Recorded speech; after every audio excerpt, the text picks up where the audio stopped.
اگرچہ مکہ جو ہے تمام کی تمام مساجد کی ماں ہے، جو ام المساجد جو ہے، ام القریٰ بھی مکہ ہے اور ام المساجد بھی جو ہے وہ مکہ ہے، اور دنیا کے اندر سب سے پہلا خشکی کا جو علاقہ تھا وہ بھی مکہ ہے جہاں پر مکہ قائم ہے، لیکن اللہ رب العزت نے اس کی نسبت اپنی طرف نہیں کی۔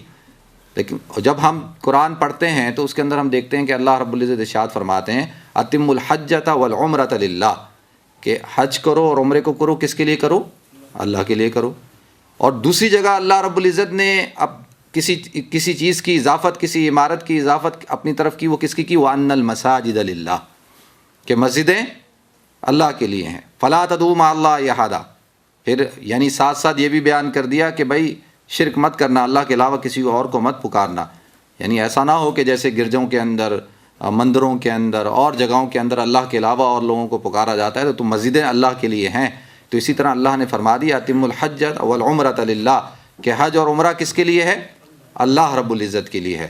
تو اللہ رب العزت نے کیا ارشاد فرمایا وَلِلَّهِ عَلَى النَّاسِ حِجُّ الْبَيْتِ مَنِ اسْتَطَاعَ إِلَيْهِ سَبِيلًا، کہ لوگوں پر اللہ کا یہ حق ہے کہ وہ اس کے گھر کا حج کریں۔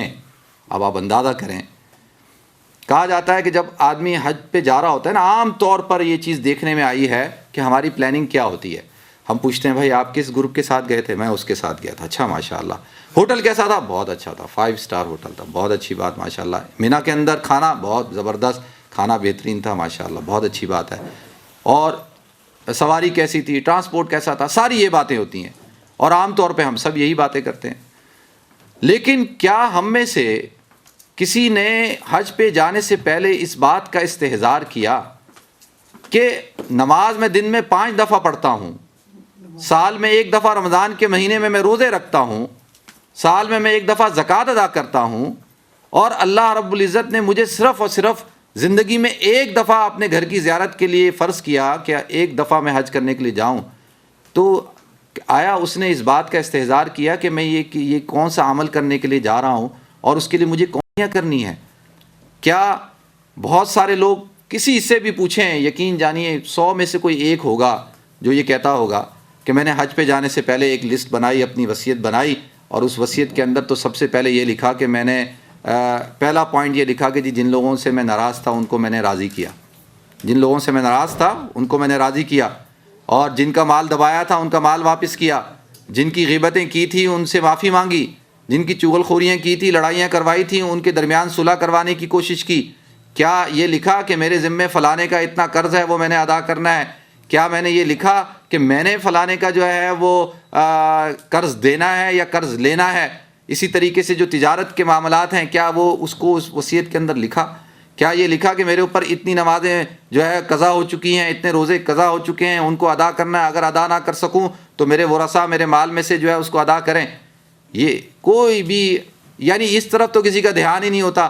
حج پہ جا رہے ہیں، سگا بھائی ناراض ہے، حج پہ جا رہے ہیں، والد ناراض ہیں، والدہ ناراض ہیں، اور جو ہے حج پہ جا رہے ہیں۔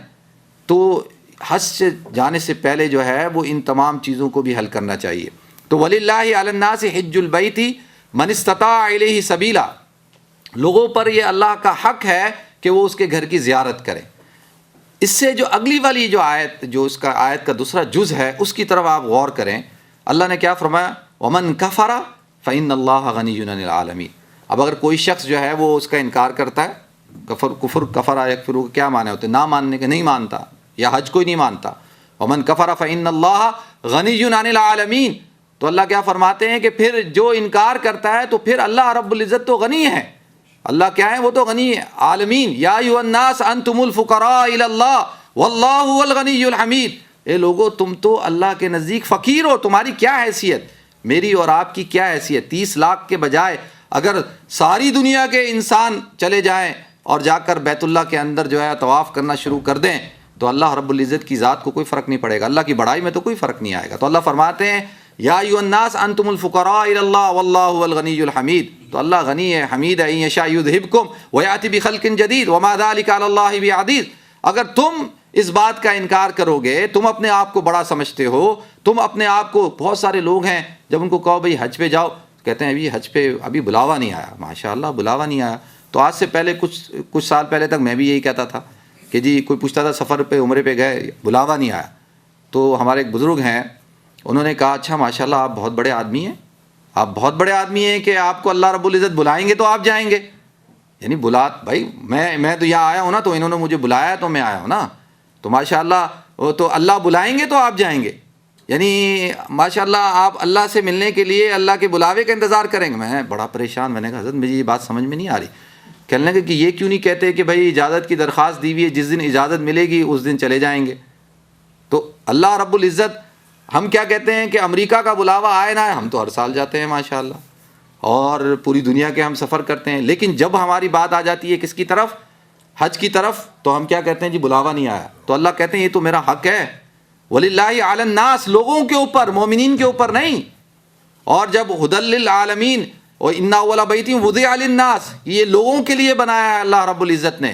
تو پھر اس بات کو سوچنا چاہیے کہ تمام کی تمام انسانیت کا یہ حق ہے کہ وہ توحید کو اختیار کرے. تمام کی تمام انسانیت کے ذمہ یہ لازم ہے کہ وہ کسی کا اللہ کے ساتھ کسی کو شریک نہ ٹھہرائے. تو یہ تو اللہ رب العزت نے اپنا حق بیان کیا ہے. تو اگر ہم اللہ کے حق کو پورا نہیں کرتے تو ومن کفر فإن اللہ غنی عن العالمین, اگر نہیں کرتے تو اللہ کہتا ہے مجھے پھر تمہارے, میں تو غنی, اللہ تو غنی ہے, اللہ کو کوئی فرق نہیں پڑتا. تو اس سے ریلیٹڈ جو دوسری جو میں نے حدیث پڑھی تھی اس کے اندر کیا فرمایا اللہ کے رسول صلی اللہ علیہ وسلم نے, من ملک ذادا او راحلۃ تبلغه الى بیت اللہ فلم یحج فلا علیہ ان یموت یہودیا او نصرانیا. من ملک ذادا او راحلۃ, یعنی یہ بتایا کہ بھائی جس کے پاس توشہ ہو, ضروریات زندگی ہو, اور سواری بھی ہو, پہنچ سکتا ہو, تبلغوا الی بیت اللہ پہنچ سکتا ہو, فلم یحج, یعنی حج فرض ہو جانے کے بعد اگر حج نہیں کرتا, فلم یحج فلا علیہ ان یموت یہودیا او نصرانیا, تو پھر میرے پر اس کی کوئی ذمہ داری نہیں کہ وہ یہودی ہو کر مرے یا نصرانی ہو کر مرے. اللہ کیا کہتے ہیں, ومن کفر, جو نہیں مانتا تو اللہ غنی ہے, اللہ کو پرواہ ہی نہیں ہے تمہاری. اور اللہ کے رسول کیا فرماتے ہیں کہ اگر یہ سب کچھ ہو جانے کے بعد بھی اگر تم حج نہیں کرتے تو فلا علیہ ان یموت یہودیا او نصرانیا, تو پھر تم یہودی ہو کر مرو یا نصرانی ہو کر مرو, پھر اللہ کے رسول صلی اللہ علیہ وسلم کی ذمہ داری بھی نہیں ہے. تو آپ اندازہ کر سکتے ہیں کہ حج کتنی عظیم الشان عبادت ہے. یہ نماز کے بارے میں یہ تو ضرور کہا کہ بین الکفر والایمان ترک الصلاۃ اور لکل شیء علامۃ وعلامۃ الایمان الصلاۃ, یہ صحیح, لیکن اتنے سخت الفاظ حضور اکرم صلی اللہ علیہ وسلم نے بیان کیے ہیں. آپ اور میں اگر ان الفاظ پر غور کریں تو یقین جانیے کہ جو شخص ان الفاظ پر غور کرے گا وہ جیسی حج فرض ہوگا ویسی کرے گا, وہ ڈیلے نہیں کرے گا حج کو. فلا علیہ ان یموت یہودیا او نصرانیا, تو یہ اللہ رب العزت نے, اسی لیے آپ دیکھیں زندگی کے اندر اللہ رب العزت نے حج کو ایک ہی دفعہ فرض کیا. کل ہی ایک پروگرام کے اندر تھا, مجھ سے ایک صاحب نے سوال پوچھا کہ بھئی حج ایک دفعہ کیوں کیا جاتا ہے. میں نے کہا ماشاءاللہ آپ کا جو سوال ہے اسی طرح کا سوال ایک صحابی نے حضور اکرم صلی اللہ علیہ وسلم سے پوچھا کہ یا رسول اللہ کیا حج جو ہے وہ ہر سال کرنا ہے. اللہ کے رسول خاموش رہے. پھر پوچھ رہے کہ یا رسول اللہ, پوچھا کہ ہر سال حج کرنا ہے. اللہ کے رسول خاموش رہے. تیسری دفعہ جب انہوں نے پوچھا دوبارہ تو اللہ کے رسول صلی اللہ علیہ وسلم فرمایا نہیں, زندگی کے اندر ایک دفعہ کرنا ہے. تو مجھے کہتا ہے بھائی ایک دفعہ کیوں کرنا ہے, کیوں حج ایک دفعہ زندگی میں کیوں فرض ہے. میں نے کہا دیکھو بھائی کیوں کا جواب تو میرے پاس نہیں ہے. ہم مسلمان ہیں, اور ایمان کس کو کہتے ہیں, ایمان کہتے ہیں ماننے کو, اور ماننا بھی کس طرح سے, الذین یؤمنون بالغیب, کہ ماننا بھی کیا ہے کہ وہ جو غیب پر ایمان لائے, جو ہم نے اللہ کو نہیں دیکھا مانتے ہیں, ہم نے جنت کو نہیں دیکھا ہم مانتے ہیں, ہم نے جہنم کو نہیں دیکھا ہم مانتے ہیں, ہم نے قبر کے احوال کو نہیں دیکھا ہم مانتے ہیں, ہم نے قرآن اترتے ہوئے نہیں دیکھا ہم مانتے ہیں. تو الذین یؤمنون بالغیب, تو ہم مسلمان ہیں. مسلمان کا کام ہی کیا ہے, ایمان والے کا اسلام کے معنی بھی اپنے آپ کو مسلمان کیا کرتا ہے, وہ سرنڈر کرنے کے, تسلیم کرنے کے ہیں. ایمان کے معنی بھی ماننے کے ہیں. تو اللہ نے اسی طرح کہا کہ بھئی ایک دفعہ کرنا ہے, ایک دفعہ کرنا ہے. میں نے کہا لیکن تمہارے دماغ میں سوال آیا تو اس کا جواب تو اب دینا ہوگا, اور کوشش کریں کہ بھئی یہ جواب جو ہے وہ عقل میں بھی آ جائے. دیکھیں یہ علماء بیٹھے ہیں, علماء کے لیے بات نہیں کر رہا میں, آپ حضرات کے لیے کر رہا ہوں کہ نماز کا جو سبب ہے, فرض ہونے کا سبب ہے, وہ وقت کا ہونا ہے. جیسے ابھی تھوڑی دیر میں انشاءاللہ عصر کا وقت ہو گیا, تو عصر کی نماز اب ہم پر فرض ہو چکی ہے, اور اگر میں اور آپ عصر کی نماز پڑھے بغیر مر جائیں گے تو ہم سے سوال ہوگا کہ بھئی عصر کی نماز فرض تھی تم نے کیوں نہیں, اور اگر تھوڑی دیر پہلے انتقال ہو جاتا, ابھی عصر کا وقت فرض نہیں ہوا ہوتا, تو اس عصر کا سوال نہیں ہوگا. تو جیسے ہی سورج غروب ہوگا مغرب کی نماز فرض ہو جائے گی, جیسے ہی صبح صادق ہوگی فجر کی نماز فرض ہو جائے گی, اسی طرح ظہر کا وقت ہوگا, تو یہ روزانہ سورج طلوع بھی ہوتا ہے, روزانہ سورج غروب بھی ہوتا ہے, تو اس لیے ہم روزانہ نماز پڑھتے ہیں. اسی طرح سے رمضان کا مہینہ ہر سال آئے گا, فمن شہید منکم الشہر فلیصم, کہ جب تم رمضان کے مہینے کو پاؤ تو تم پر لازمی ہے کہ تم روزہ رکھو. تو اگر کوئی رمضان سے پہلے مر جاتا ہے تو اس کے اوپر اس رمضان کا سوال ہوگا؟ نہیں ہوگا. تو اسی طرح سے رمضان کا مہینہ جب ہر سال آئے گا تو روزے بھی ہر سال رکھنے ہوں گے. اب زکوٰۃ جو ہے وہ مالدار کے اوپر سال پورا ہوگا اور صاحب نصاب ہوگا تو اس کو زکوٰۃ ادا کرنی ہے. اسی طریقے سے یہ سبب ہیں. زکوٰۃ کے لیے مال کا ہونا سبب ہے اور سال کا گزرنا سبب ہے. رمضان کے روزوں کے لیے رمضان کا مہینے کا ہونا سبب ہے. جسی طرح سے نماز کے فرض ہونے کے لیے اس کے وقت کا ہونا فرض ہے. اسی طرح سے اللہ رب العزت نے جو ہے وہ بیت اللہ کی حج کی جو فرضیت ہے وہ کس اعتبار سے رکھی ہے کہ بیت اللہ بھی ایک ہے اور اللہ بھی ایک ہے. بیت اللہ بھی ایک ہے اور اللہ بھی ایک ہے. حاجی بدلتے ہیں, بیت اللہ تو نہیں بدلتا نا بھائی. بیت اللہ تو کبھی نہیں بدلتا, بیت اللہ تو اپنی جگہ پہ موجود ہے. حاجی ہر سال بدلتے رہتے ہیں. تو لہذا جو سبب ہے وہ کیا ہے؟ وہ ایک ہے. تو لہذا جب اسی بنا پر حج بھی زندگی میں ایک ہی فرض ہے. اور دیکھیں اللہ کے رسول صلی اللہ علیہ وسلم نے بھی زندگی میں ایک ہی حج فرض کیا, ایک ہی حج ادا کیا. اور وہ شاید میری اور آپ کی تعلیم کے لیے تھا. اگر اللہ کے رسول صلی اللہ علیہ وسلم 3 حج کر لیتے, 3 حج کر لیتے تو رمضان میں تو کسی کا کوئی اختلاف نہیں ہے نا. رمضان میں کوئی ہے ایسا ہمارے مکاتب فکر میں سے جو یہ کہے کہ بھائی رمضان میں جو ہے وہ جوس پی سکتے ہیں روزے کی حالت میں؟ ایسا تو کوئی نہیں ہے. سب کا روزہ ایک جیسا ہے, چاہے بریلوی ہو, دیوبندی ہو, اہل حدیث ہو, شیعہ ہو, جو بھی ہو, سب کا روزہ ایک جیسا ہے نا. ٹائمنگ میں تھوڑا سا چلو اختلاف ہو جائے گا لیکن روزے کی صورت کے اوپر تو کسی کا کوئی اختلاف نہیں ہے. اسی طرح زکوٰۃ کے اوپر بھی ماشاءاللہ سب کا اتفاق ہے. اسی طریقے سے جو ہے نماز کے اندر جو ہے وہ ضرور ماشاءاللہ ہم نے جو, کیونکہ دن میں 5 دفعہ ادا کی جاتی ہے نا, تو اسی لیے نماز کو ہم نے اپنی لڑائی کی آماجگاہ بنایا. اور جو ہے سلو کما رأیتمونی اصلی کا جو ہے نعرہ بلند کرتے ہیں اور جیسے ایسے اس حدیث کو پیش کرتے ہیں جیسے کہ وہ اس وقت موجود تھے اور انہوں نے حضور کو اپنی آنکھوں سے نماز پڑھتے ہوئے دیکھا ہے. ماشاءاللہ لڑکا بیان کرتا ہے, کہتا ہے جی ایسے نماز پڑھو جیسے اللہ کے رسول نے پڑھی. میں سوال کرتا ہوں کہ تم نے دیکھا, تم نے دیکھا تھا؟ وہ کہتا آپ نے دیکھا تھا. میں نے کہا نہیں, میں نے تو نہیں دیکھا تھا, لیکن حضرت عبداللہ ابن مسعود نے تو دیکھا تھا نا. تو ہم تو حضرت عبداللہ ابن مسعود کی بات کو مانیں گے یا تیری بات کو مانیں گے؟ تو عرض یہ کرنا ہے کہ حج اگر اللہ کے رسول صلی اللہ علیہ وسلم 2 حج کر لیتے, اگر 3 حج کر لیتے تو کیا ہوتا؟ پھر یہ ہوتا کہ ایک مکتبہ فکر کھڑا ہوتا, وہ کہتا ہے زندگی میں 3 حج کرنا فرض ہے. پھر کیا ہوتا؟ وہ کہتا ہے 3 حج کرنا فرض ہے, اللہ کے رسول نے 3 کیے تھے. تو آپ اس سے کیا آپ لڑائی کرتے؟ میں لڑائی کرتا. میں اس کو یہ بتاتا کہ نہیں بیت اللہ ایک ہے, اس کا سبب یہ ہے, اس کو اصول فقہ کی باتیں بتاتا. وہ کہتا نہیں میں تو نہیں مانتا, حدیث پیش کرو. حدیث یہ کہتی ہے کہ اللہ کے رسول نے 3 حج کیے, تم کہتے ہو کہ جو ہے وہ اپنا جو ہے وہ 1 حج فرض ہے. تو حدیث تو یہ بھی کہتی ہے کہ اللہ کے رسول صلی اللہ علیہ وسلم نے 63 اونٹوں کو اپنے ہاتھوں سے نہر کیا. تو آپ بھی اس حدیث پر عمل کریں نا, ماشاءاللہ کریں, کیوں نہیں کرتے؟ اس حدیث پہ تو عمل نہیں, کیونکہ 1 اونٹ جو ہے ماشاءاللہ 1 لاکھ روپے کا ملتا ہے, تو وہ اس حدیث پہ عمل کرنا بہت ایکسپینسو ہے. اور 63 اونٹوں کو اپنے ہاتھ سے نہر کرنے کے لیے 63 لاکھ روپے چاہیے بھائی. تو عرض یہ کرنا تھا کہ آپ اللہ کے رسول صلی اللہ علیہ وسلم کے الفاظ پر غور کریں. کہ اس کے بعد ایک اور حدیث اور ایک آیت آپ کے سامنے پیش کر دوں. عام طور پر حج پہ ہم بھی گئے ماشاءاللہ, عمرے پہ بھی جاتے ہیں. عام ہم لوگ انسان ہیں نا, انسانوں کے اندر. اور بھائی ہمارے بھائی عبد القادر سانجی صاحب نے ماشاءاللہ بھی جو اشعار پڑھے تو مجھے ہنسی آ رہی تھی. آپ سوچ رہے ہو کہ میں کیوں ہنس رہا ہوں؟ وہ اس لیے ہنس رہا تھا کہ وہ جو شاعر تھا اس نے بھی اشعار کے اندر وہ لڑائی کا, جھگڑے کا, ان سب چیزوں کا تذکرہ کیا ماشاءاللہ, کیونکہ یہ حج کا لگتا ہے حج کا حصہ بن گیا ہے. لڑائی جھگڑا نہ ہو تو حجی نہ ہو, تو وہ اس نے بھی تذکرہ کر دیا. حالانکہ تذکرہ کرنے کی بہت ساری اور چیزیں ہیں جو تذکرہ کی جا سکتی ہیں, لیکن وہ تذکرہ نہیں کیا اس نے. تو اللہ رب العزت نے قرآن پاک میں ارشاد فرمایا, الحج اشہر معلومات فمن فرض فیہن الحج فلا رفث ولا فسوق ولا جدال فی الحج. کہ رفث نہیں کرنا یعنی پیار محبت کی باتیں جو ہے وہ تو غیر محرم کے ساتھ تو ویسے ہی نہیں ہے نا, غیر محرم کے ساتھ تو ویسے ہی نہیں. ابھی میں آپ کو لطیفہ سناؤں, میں ابھی عمرے پہ گیا تھا تو میں ٹیکسی میں بیٹھا ہوا تھا آگے, تو وہ لڑکا تھا نوجوان سا ماشاءاللہ, تو وہ ہمیں احد پہاڑ کی طرف لے کے گیا. تو وہ جاتے ہوئے بھی آتے ہوئے بھی اس کا فون جو ہے مستقل اس نے فون اپنے کان کے ساتھ لگایا ہوا تھا. تو بڑی وہ باتیں کر رہا تھا ماشاءاللہ, پیار کی, محبت کی, عشق کی, وفاؤں کی, ملاقاتوں کی. اچھا میں سنتا رہا. جیسے حرم سے قریب پہنچے تو میں نے اس سے پوچھا کہ بھائی تو کہاں سے ہے؟ کہتا ہے میں یہاں سے ہوں. تو ایک دم تھوڑا سا گھبرایا کہ میں اس سے عربی بول رہا ہوں. تو میں نے کہا یار تو کس سے باتیں کر رہا تھا؟ کہنے لگا اپنی بیوی سے باتیں کر رہا تھا. میں نے کہا یار تو مجھے عربی آتی ہے تو اپنی بیوی سے نہیں کسی اور سے باتیں کر رہا تھا. تو بیوی سے تو اس طرح باتیں نہیں ہوتی.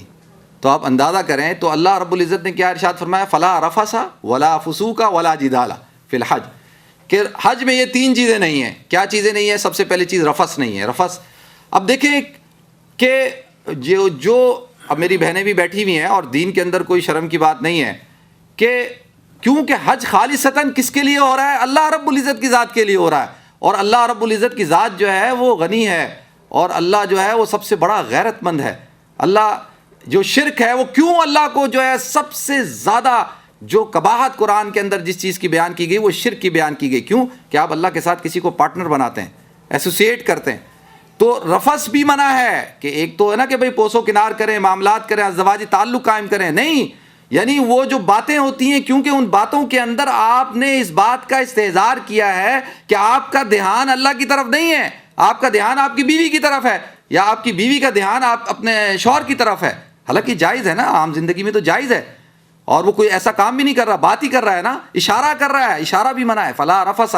تو اللہ کو یہ بات بھی برداشت نہیں ہے کہ حج کے اندر تمہارا دھیان میری ذات سے ہٹ کر کسی اور طرف لگے، فلا رفث ولا فسوق، اور فسوق فسق و فجور کے کام کرنا جو ہے وہ اپنی نظروں کی حفاظت نہیں کرنا، اپنے جسم کی حفاظت نہیں کرنا۔ ہماری بہنیں ایک طرف ہو کے طواف نہیں کرتی، مردوں کے اندر گھس جاتی ہیں، جہاں زیادہ رش ہوگا اس طرف تھوڑا سا ہٹ کے طواف کریں، اور جو ہے وہ اور مرد حضرات بھی اپنے آپ کو نہیں بچاتے، نگاہوں کو نہیں بچاتے، اور جو ہے ساری کی ساری جو ہے وہ عبادت حج کا جو عظیم الشان سفر ہے وہ سارا کا سارا برباد ہو جاتا ہے، کس سے؟ صرف اور صرف نگاہوں کی حفاظت نہ کرنے کی وجہ سے۔ تو فلا رفث ولا فسوق ولا جدال فی الحج، اور جو ہے وہ حج کے اندر کیا ہے؟ جھگڑا بھی نہیں ہے۔ کیوں کہ بھائی جھگڑا کیوں نہیں ہے؟ جھگڑا کریں گے تو کیا ہوگا؟ پھر آپس میں کشیدگی کھڑی ہو جائے گی۔ اور حیرانگی کی بات یہ ہے کہ پتہ نہیں کیا ہو جاتا ہے، پہلے ہی یعنی جیسی سفر شروع ہوتا ہے تو ہر آدمی یہ چاہتا ہے کہ مجھے آرام ملے، مجھے اچھی سیٹ ملے، مجھے اچھا کمرہ ملے، مجھے جو ہے ہر جگہ مجھے آرام ملے۔ وہ اس کی خواہش یہ نہیں ہوتی کہ میں کسی کو آرام پہنچا دوں، میری ذات سے کسی کو آرام پہنچ جائے، میری ذات سے کسی کو راحت پہنچ جائے۔ حج صرف یہ تھوڑی ہے کہ جی مجھے آرام ملے، سارے لوگ 100 لوگ مل کر مجھے آرام دیں، اور خود اپنے آپ کو بھی تو ہمیں سوچنا چاہیے کہ ہم کتنا آرام دے رہے ہیں، ہماری ذات سے اوروں کو کتنا آرام مل رہا ہے، اس بات کی کوئی فکر نہیں ہے۔ اور فلا رفث ولا فسوق ولا جدال فی الحج، تو حج کے اندر جو ہے وہ جھگڑا نہیں کرنا۔ تو اللہ کے رسول صلی اللہ علیہ وسلم نے فرمایا من حج فلم یرفث ولم یفسق رجع کیوم ولدتہ امہ، کہ جس نے حج کیا، یہ نہیں کہا کہ جس نے حج کیا اس نے طواف زیادہ کیے، جس نے حج کیا اس نے دعائیں زیادہ مانگی، جس نے حج کیا اس نے نوافل زیادہ پڑھے، جس نے حج کیا اس نے عمرے زیادہ کیے، ماشاءاللہ قرآن زیادہ ختم کیے، یہ نہیں کہا اللہ کے رسول نے۔ دیکھ لیں احادیث ہیں، علماء بیٹھے ہوئے کیا کہہ رہے ہیں اللہ کے رسول کہ من حج فلم یرفث، جو شخص حج کرے یہ پیار محبت کی، عاشقی معشوقی کی باتیں، یہ باتیں نہ کرے، اور من حج فلم یرفث ولم یفسق، اور کوئی فسق و فجور نہ کرے۔ یہ نہیں کہہ رہے، یہ صرف کتنا آسان کام اللہ کے رسول نے کر دیا کہ بھائی تم نے اپنے آپ کو ان 2 چیزوں سے بچانا ہے۔ قرآن کہتا ہے، قرآن اللہ کے رسول کے اور بھی احادیث ہیں کہ جھگڑا نہیں کرنا اور رفث نہیں کرنا، فسق و فجور نہیں کرنا، اور کہیں یہ نہیں کہتا کہ زیادہ سے زیادہ یہ کرو، یہ ضرور کہتا ہے فَإِذَا أَفَضْتُم مِّنْ عَرَفَاتٍ فاذكروا اللَّهَ، کہ جب تم عرفات سے فارغ ہو جاؤ تو عند مشعر الحرام، مشعر حرام پہ اللہ کا ذکر کرو۔ یہ جگہ جگہ پر قرآن نے اللہ رب العزت نے مختلف چیزوں کو بیان کیا ہے، اور آگے جو الحج اشہر معلومات کے آگے جو ہے فَمِنَ النَّاسِ مَن يَقُولُ رَبَّنَا آتِنَا فِي الدُّنْيَا، کہ لوگوں میں سے کچھ لوگ ایسے ہیں کہ حج کے اندر وہ کہتے ہیں ربنا آتنا فی الدنیا، اے اللہ تو ہمیں دنیا عطا فرما۔ تو اللہ کیا کہتے ہیں وما لہ فی الآخرۃ من خلاق، ان کے لیے آخرت میں کوئی حصہ نہیں ہے، دنیا مانگ لو، کیونکہ دنیا مانگو، خوب تجارت مانگو، پیسہ مانگو، اولاد مانگو، سب کچھ مانگو، سب کچھ ملے گا، لیکن آخرت کچھ نہیں ملے گی۔ وما لہ فی الآخرۃ من خلاق ومنہم من یقول ربنا آتنا فی الدنیا حسنہ وفی الآخرۃ حسنۃ وقنا عذاب النار، اور پھر کچھ لوگ ایسے ہیں جو یہ کہتے ہیں ربنا آتنا فی الدنیا حسنہ، اللہ تو ہمیں دنیا بھی اچھی عطا کر، ہمیں آخرت بھی اچھی عطا کر، اور وقنا عذاب النار، اور کس سے؟ جہنم کے عذاب سے جو ہے ہمیں بچا لے، ہمیں نجات عطا فرما۔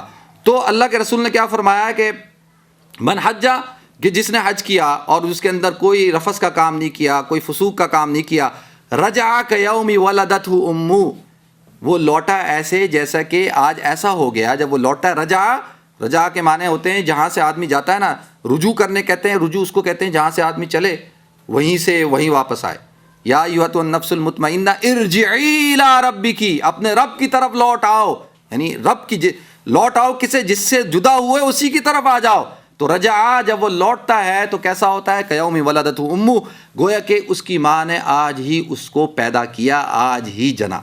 آپ اندازہ کریں کتنی بڑی فضیلت ہے کہ اب جو دل چاہے کرو، کتنے صحابہ کے، حضرت عمر کے کتنے صحابہ کے واقعات ہیں کہ حج کرنے کے بعد کہا جو من میں آئے کرو، تم نئے سرے سے جو ہے ماشاءاللہ ری بورن ہو گئے تم آج. تو آپ اندازہ کریں کہ کتنی بڑی فضیلت بیان کی ہے، اور صرف کتنی 2 چیزیں حدیث اور تیسری چیز قرآن کو ملائیں تو رفث نہیں کرنا، فسوق نہیں کرنا، جدال نہیں کرنا. اور باقی آپ حج کے اندر بیت اللہ کے اندر جاتے ہیں، بیت اللہ کو دیکھ رہے ہیں، اور جو ہے وہاں صرف دیکھنا، کہتے ہیں 4 چیزوں کو دیکھنا بھی عبادت ہے. ایک بیت اللہ کو دیکھنا، دوسرا والدین کو دیکھنا، تیسرا قرآن کو دیکھنا، چوتھا علماء کرام کو دیکھنا. آپ دیکھیں صرف بیت اللہ کو دیکھ رہے ہیں آپ، ماشاءاللہ آپ کو ثواب مل رہا ہے. قرآن بھی نہیں پڑھ رہے، کچھ بھی نہیں کر رہے، بیٹھ کے بیت اللہ کو دیکھ رہے ہیں. اب بتائیں کیا وہ سما ہوگا. اسی طریقے سے جو ہے یہ جو حج کے جو سارے ارکان ہیں، یہ سارے ارکان اور حج کا جو مقصد کیا ہے، وَتَزَوَّدُوا فَإِنَّ خَيْرَ الزَّادِ التَّقْوَىٰ وَاتَّقُونِ يَا أُولِي الْأَلْبَابِ، کہ حج کا جو مقصد ہے وہ کیا ہے کہ تقویٰ پیدا ہو جائے، اللہ کی محبت پیدا ہو جائے. یہ حج کا جو پورا جو پس منظر ہے، دیکھیں حج کی جو ساری عبادات ہیں، یہ ساری عبادات جو ہیں وہ عقل سے آپ کسی کو کوئی غیر مسلم پوچھے کسی سے کہ بھئی یہ حج تم لوگ کرتے ہو، کیا کرتے ہو یار، وہاں جا کے کرتے کیا ہو، طواف کرتے ہو، کیا ہے اس سے کیا ملتا ہے، عرفات کے اندر چلے جاتے ہو، عرفات کے اندر تم کیا کرتے ہو، ایک میدان کے اندر جا کر کھڑے ہو جاتے ہو، اور جو ہے وہ مینا کے اندر تم پتھر مار رہے ہو. شیطان کہاں پہ ہے، اور شیطان چھوٹا شیطان، بڑا شیطان، اس سے بڑا شیطان، یہ کیا ہے. اگر آپ یہ سارے اعمال کو عقل کی کسوٹی پہ رکھ کر تولیں گے تو آپ ان کو ثابت کر سکتے ہیں؟ نہیں کر سکتے. حج کا جو پورا پس منظر ہے، یہ سارا کا سارا جو ہے وہ اللہ رب العزت نے جو ہے وہ حضرت ابراہیم کے جو اعمال ہیں، حضرت حاجرہ کا جو دوڑنا ہے صفا و مروہ کے درمیان، اور اسی طریقے سے حضرت ابراہیم کی قربانی کے جو اعمال ہیں، اللہ رب العزت کو اتنے محبوب ہوئے وہ عمل کہ اللہ رب العزت نے جو ہے وہ اس کو ایک یعنی مستقل طور پر ایک عبادت بنا دیا. تو لہذا یہ ساری کی ساری جو حج کا جو فلسفہ ہے وہ کیا ہے، وہ ہے اپنے اندر اللہ رب العزت کا عشق، اللہ کی محبت کو، اللہ کے دھیان کو اپنے اندر بٹھا لینا.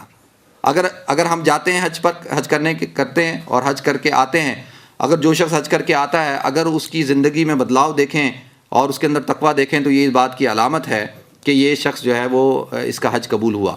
اور جو شخص ویسے ہی رہا 10 حج کرنے کے بعد تو بس اس کا پھر آپ اندازہ کر لیں کہ وہ کیا 10 کا کیا 50 کر لے، اس کی زندگی میں کوئی فرق نہیں آئے گا. تو لہذا میں نے یہ جو آپ حضرات کے سامنے تھوڑی سی مختصر سی باتیں پیش کی کہ ہم سب جو ہے اللہ تعالیٰ جو حضرات جا رہے ہیں، جیسے عبدالحمید صاحب کو تو میں جانتا ہوں ماشاءاللہ یہ تشریف لے جا رہے ہیں، اور بھی بہت سارے لوگ جا رہے ہیں، تو اللہ تعالیٰ ان حضرات کو خیر و عافیت کے ساتھ لے کر جائے اور جو ہے وہ وہاں پر ان کے سفر کو قبولیت عطا فرمائے. یہاں پر ہم نے سب نے مکہ کی بات کی، لیکن حج کا اندر جو ہے وہ ایک یعنی ارکان میں سے تو نہیں ہے، لیکن حضور اکرم صلی اللہ علیہ وسلم کے روضے کی زیارت، وہ کہتے ہیں نا کہ وہ دن خدا کرے مدینے کو جائیں ہم، خاکے در رسول کا سرما لگائیں ہم، جالی پکڑ کے روضے اقدس کی ہاتھ سے سب حال دل رسول خدا کو سنائیں ہم. تو جب آپ حج کے بعد روضہ رسول پر حاضری دیں تو وہاں کے آداب کا، وہاں کی جو معاملات ہیں ان کو بڑا یعنی ایک تو سنت کو اپنائیں اور وہاں جا کر اپنے اوقات کو ضائع نہ کریں، حرم کے اندر بھی وہاں پر بھی، اور جو ہے وہ زیادہ سے زیادہ اگر ہم کچھ نہیں کر سکتے تو درود و سلام کے نذرانے پیش کریں. دیکھیں بیت اللہ کے اندر علماء بیٹھے ہیں کہ علماء یہ کہتے ہیں، مفتی حضرات یہ کہتے ہیں کہ طواف کرنا افضل ہے بنسبت عمرے کے. اچھا کیوں؟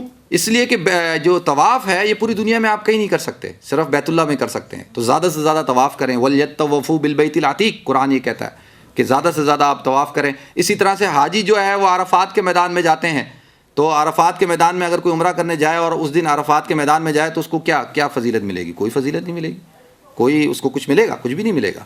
اور مینا میں جا کے قیام کر لے، مارتا رہے تو کچھ بھی حاصل نہیں ہوگا. لیکن ان دنوں کے اندر الحج اشہر معلومات، تو حج جو ہے وہ ان مہینوں کے اندر ہے اور اسی دن کے اندر جائیں گے تو پھر جو ہے جو برکات ملیں گی عرفات کی. وہ کہتے ہیں عرفات کے میدان کو حضرت شیخ الحدیث مولانا زکریا رحمۃ اللہ علیہ نے جب دیکھا تو ایک شعر کہا تھا، تو اور مجھے یہ سعادت عطا ہوئی کہ انہی کے جو خلیفہ ہیں حضرت مولانا یوسف الدھیانوی صاحب، حضرت مولانا یحییٰ مدنی صاحب اور حضرت مولانا عبدالحفیظ مکی صاحب جو ابھی حیات ہیں ماشاءاللہ. تو حضرت مولانا یحییٰ مدنی صاحب نے عرفات کے میدان میں کھڑے ہو کر حضرت شیخ کا وہ شعر دہرایا. انہوں نے کہا کہ یہاں نہ گھاس اگتی ہے یہاں نہ پھول کھلتے ہیں، یہاں نہ گھاس اگتی ہے یہاں نہ پھول کھلتے ہیں، مگر اس سرزمیں سے آسماں بھی جھک کے ملتے ہیں. تو آپ اس وادی کے اندر ہیں جہاں پر آسماں بھی جس سے جھک کر مل رہے ہیں، تو اس وادی کا احترام کریں. اور جو ہے وہ اسی طریقے سے جب مینا کے اندر ہوں تو جب آپ جمرات کو رمی کر رہے ہوں. اب یہ اتنی باتیں ہیں میرے دماغ میں اتنی ساری گھومنا شروع ہو گئی تو میں نہیں چاہتا کہ آپ حضرات کا زیادہ وقت لوں. ماشاءاللہ اتنے میں اکتفا کرتا ہوں اور دعا کرتا ہوں کہ اللہ تعالیٰ مجھے اور آپ کو ہم سب کو صحیح طور پر حج کرنے کی توفیق عطا فرمائے. آخری 1 منٹ کے اندر ایک بات گزارش کر دوں کہ ماشاءاللہ آج کل جو ہے نا یہ آئی فون کا زمانہ ہے اور آئی فون ماشاءاللہ جگہ جگہ جو ہے یعنی اتنی ٹیکنالوجی ہوگی کہ میں یہاں پہ ہی بیٹھ کے جو ہے وہ اقرا ٹی وی دیکھ رہا تھا کہ میرا پروگرام آنا تھا وہ ریپیٹ ہونا ہے 6 بجے اور یہ ماشاءاللہ ہم بیٹھ کے یہیں سے کھڑے ہو کے دیکھ رہے ہیں. تو یہ زمانہ آ گیا. تو اب یہ ایک چیز جو بیماری بہت دیکھنے میں آئی وہ یہ ہے کہ میں ابھی جب عمرے پہ گیا رمضان سے پہلے مقام ابراہیم پر نماز پڑھ رہا تھا تو ایک صاحب ماشاءاللہ وہ آئے اور مجھ سے ملے اور مجھ سے ملتے ہی جو ہے وہ کہتے ہیں کہ دوسرے کو کہتے ہیں جلدی سے میری ایک تصویر کھینچ دو ان کے ساتھ مقام ابراہیم پہ. میں نے اس کو کہا میں نے کہا یار جگہ دیکھو اور یہ کیا ماشاءاللہ ملاقات ہو گئی. یہی بڑی بات ہے کہ اللہ سے دیکھو کہاں ملاقات ہو رہی ہے ایک. اور دوسرا حرم کا خیال نہیں رکھتے, حرم کی حرمت کا خیال نہیں رکھتے. وہاں پر موویاں بنا رہے ہیں, تصویریں کھنچوا رہے ہیں اور جو ہے وہ یعنی اس بات کا استحضار ہی نہیں ہے کہ ساری زندگی جس بیت اللہ کی طرف رخ کر کے نماز پڑھتے تھے آج وہ بیت اللہ ہماری آنکھوں کے سامنے ہے. قرآن کیا کہتا ہے فولی وجہ کا شطر المسجد الحرام وحیث ما کنتم فولوا وجوہکم شطرا, کہ جہاں کہیں ہو اپنے چہرے کو اس کی طرف پھیر لو. ساری زندگی اس کی طرف چہرہ کر کے نماز پڑھتے رہے, آج وہ بیت اللہ سامنے ہے اور اس کی عظمت کا خیال نہیں. کتنی بڑی محرومی کی بات ہے. تو آپ حضرات سے گزارش یہ ہے کہ خدا را یہ ان چیزوں سے اپنے آپ کو بچائیں. یہ شیطان کے راستے ہیں, وہاں پر کھڑے ہو کے تصویریں کھنچا رہے ہیں اور یہ کر رہے ہیں. اور دوسرا جو ہمارے ایک دوست ہیں حاجی صاحب ہیں ماشاءاللہ بہت بڑے سیٹ ہیں, ابھی وہ طواف کر رہے ہیں, طواف کے دوران ملاقات ہو گئی. میں تو یہاں سے گیا تھا, وہ کراچی سے آئے تھے. ملتے ساتھی مفتی صاحب آج دوپہر کا کھانا آپ میرے ساتھ کھا لیں.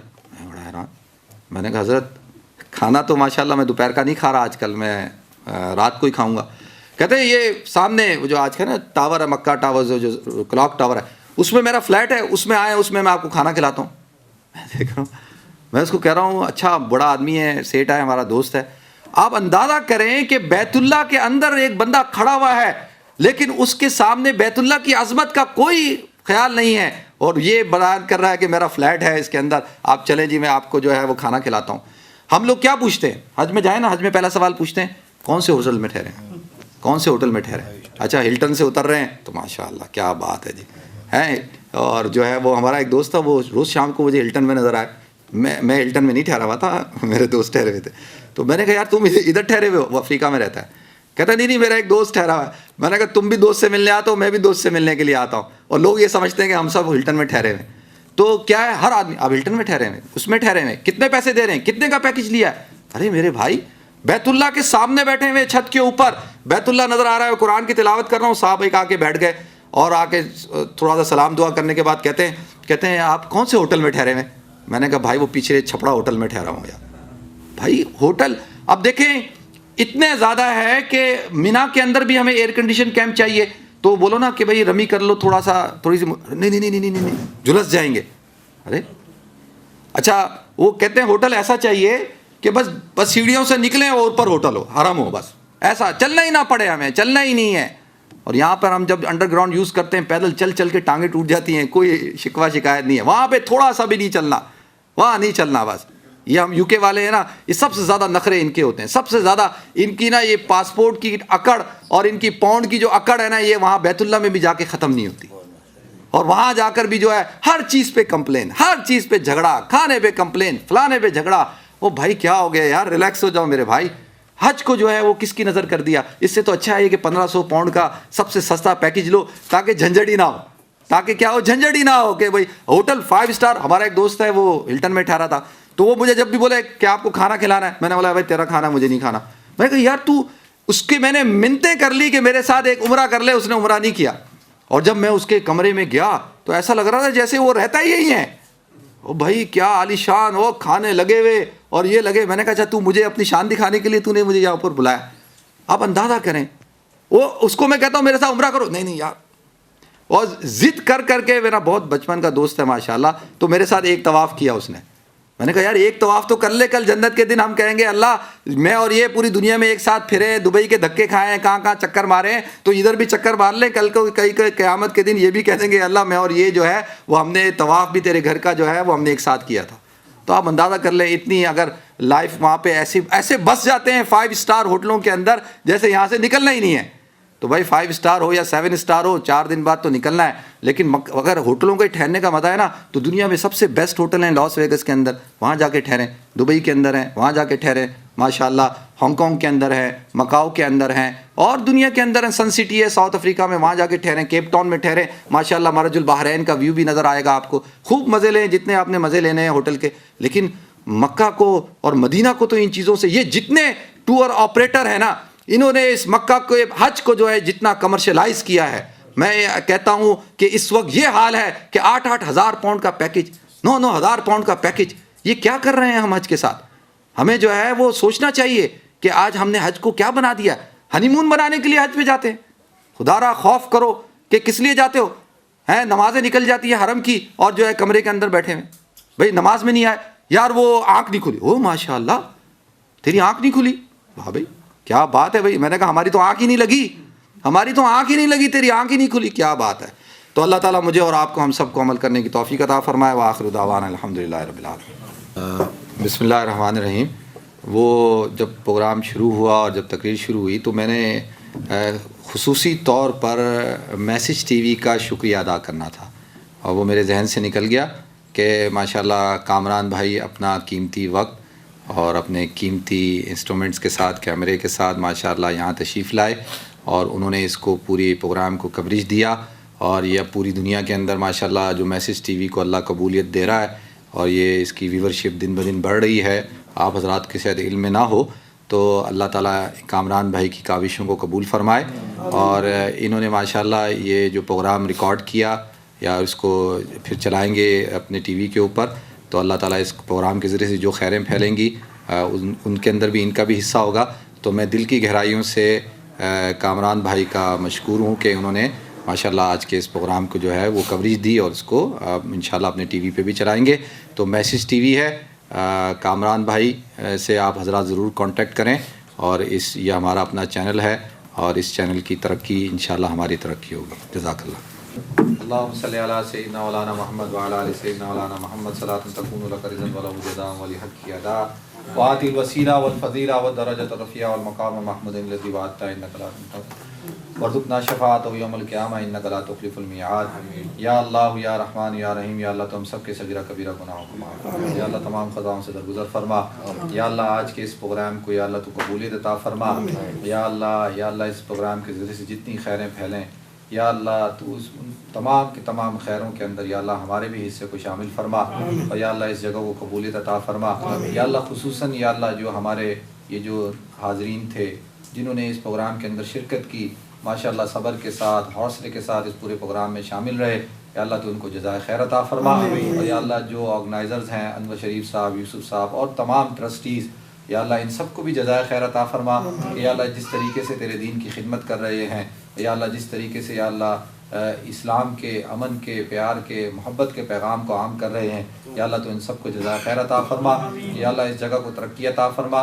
یا اللہ جو ان کے آئندہ کے منصوبہ جات ہیں اور جو پلاننگ ہے, یا اللہ تو اس پلاننگ کے اندر ان کو کامیابی عطا فرما. یا اللہ ہر قسم کی خیریں عطا فرما.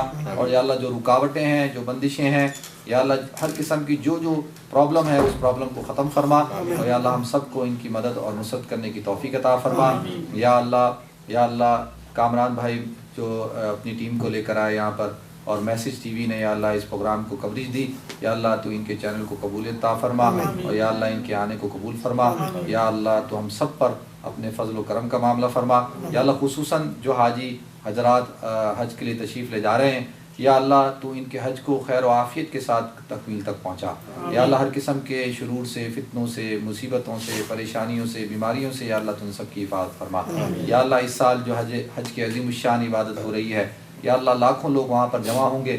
یا اللہ اس عبادت کو عافیت کے ساتھ, امن کے ساتھ, حفاظت کے ساتھ پایا تکمیل تک پہنچا. یا اللہ حرمین شریفین کی حفاظت فرما. یا اللہ مکہ مدینہ کی حفاظت فرما. یا اللہ جو حضرات نہیں جا رہے, اور جنہوں نے ارادہ کیا ہے یا اللہ ان کے لیے اسباب کو پیدا فرما، یا اللہ آسانی پیدا فرما، اور یا اللہ ان کے لیے بھی ایسے ذرائع پیدا فرما کہ وہ بھی یا اللہ حج کے لیے تشریف لے جائیں۔ یا اللہ ہماری دعاؤں کو حضور اکرم صلی اللہ علیہ وسلم کے صدقے میں فعل میں قبول فرما۔ سبحان ربک رب العزت عما یصفون وسلام علی المرسلین والحمد للہ رب العالمین۔